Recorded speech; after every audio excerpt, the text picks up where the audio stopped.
ورحمۃ اللہ وبرکاتہ۔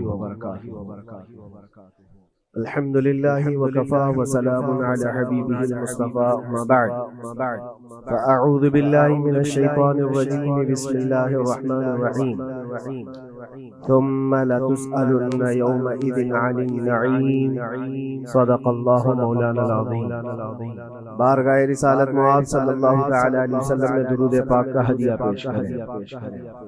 اللهم صل على سيدنا ومولانا محمد معدن الجود والكرم وآلہ واصحابہ الکرام وابنہ الکریم وبارک وسلم صلاة دائمة سرمدا ابدا۔ قرآن عظیم میں اللہ رب العزت ارشاد فرماتا ہے، پھر تم سے ہر نعمت کے بارے میں ضرور پوچھا جائے۔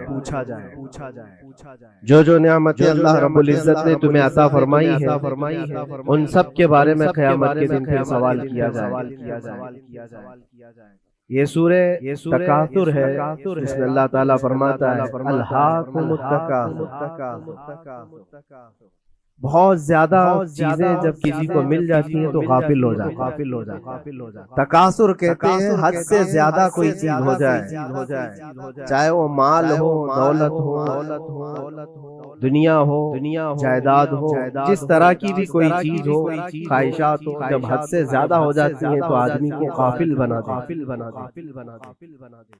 الہاکم التکاثر، اسی سورہ میں اللہ تعالیٰ نے فرمایا پھر یاد رکھو ہر نعمت کے بارے میں تم سے سوال کیا جائے۔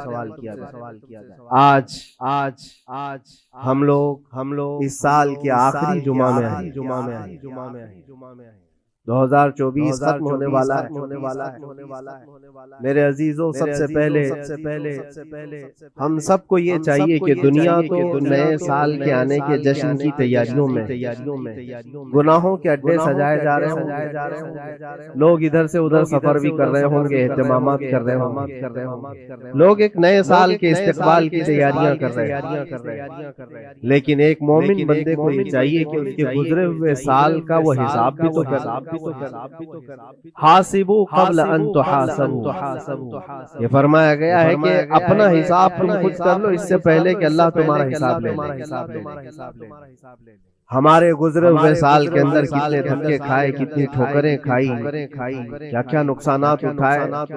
سب سے بڑی بات تو یہ ہے کہ ہم نے کتنی عبادتیں کی، کتنی ریاضتیں کی، کتنی نمازیں ہماری ضائع ہوئی۔ یہ اگر محاسبہ کر لے انسان تو شاید ہو سکتا ہے آنے والا نیا سال اس کا بہتر طریقے سے استقبال ہو سکے۔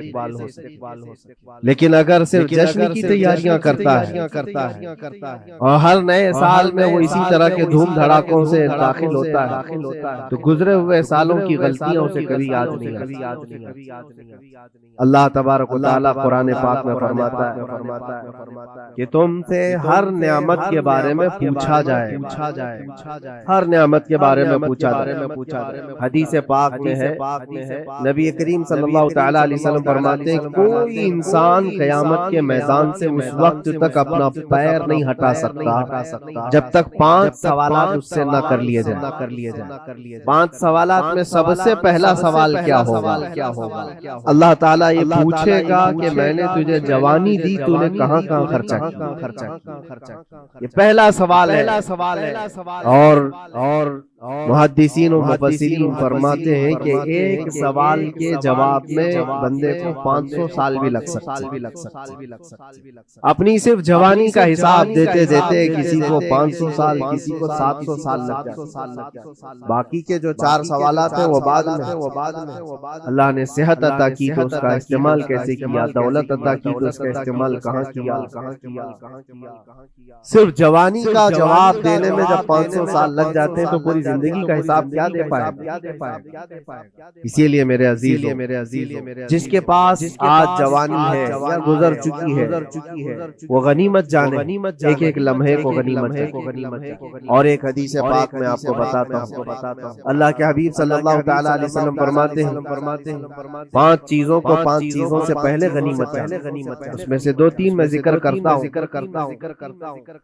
حضور پاک صلی اللہ تعالیٰ علیہ وسلم فرماتے ہیں اپنی صحت کو غنیمت جانو بیمار ہونے سے پہلے. آج صحت مند ہو تو اس کی قدر کرو. بیمار ہونے سے پہلے ہاتھ نہیں ٹوٹا ہے, ابھی پاؤں نہیں ٹوٹا ہے, سر سلامت ہے, سوچنے کی طاقت ہے, زبان سلامت ہے. اپنی صحت کو غنیمت جانو اور ہر دن اللہ کا شکر ادا کرو کہ مولا میری طاقت اور میری حیثیت سے زیادہ تو نے مجھے عطا کیا. اور اگر اپنی صحت کا خیال نہیں ہے, قدر نہیں ہے, تو جاؤ کبھی کسی کینسر ہاسپٹل جا کر کے دیکھو. کئی ایسے لوگ ہیں جو موت اور حیات کے بیچ لڑ رہے ہیں. کچھ تو ایسے ہیں جو روز موت کی تمنا کرتے ہیں لیکن موت نہیں. مجھے یاد ہے آج تقریباً 8-9 سال ہو گئے ہوں گے, کینسر ہاسپٹل میں ادھیڑ عمر کے شخص سے ملاقات. میں تیمارداری کے لیے عیادت کے لیے جایا کرتا تھا. اس شخص نے بستر پر لیٹے لیٹے کہا اس کے گردن میں ایک ایسی عجیب قسم کی کینسر کی پھنسی تھی جس سے ہمیشہ خون اور پیپ رستا رہتا ہے. کافی دنوں سے ہاسپٹلائز, لیکن ایک اس کی جو گڑ گڑاہٹ دیکھا اور ریکویسٹ میں نے سنا, کہا کہ حضرت صرف اتنی دعا کر دے کہ میرا سر اٹھے اور میں سجدہ کر اس لیے کہ جوانی میں نے سجدے نہیں کی, اللہ عبادت نہیں کی. اور آج شدت سے خواہش ہوتی ہے کہ میں عبادت کروں یا سجدہ کروں, لیکن سر اٹھاتا ہوں تو یہاں سے پیپ اور خون شروع ہو جاتا. اب وہ طاقت نہیں. اس دن میرے دل پہ یہ بات لگی, کیا سچ فرمایا میرے آقا صلی اللہ علیہ وسلم نے, اپنی صحت کو غنیمت جانو بیمار ہونے سے پہلے. کہیں ایسا وقت نہ آئے کہ تم سجدہ کرنا چاہو لیکن تمہارا سر اٹھانے کے قابل بھی نہ رہے, تمہارے پاس وہ طبیعت بھی نہ رہے. ایک یہ تو پہلی چیز ہے. دوسری چیز نبی مکرم صلی اللہ علیہ وسلم ارشاد فرماتے ہیں کہ تم اپنی جوانی کو غنیمت جانو بڑھاپا آنے سے پہلے.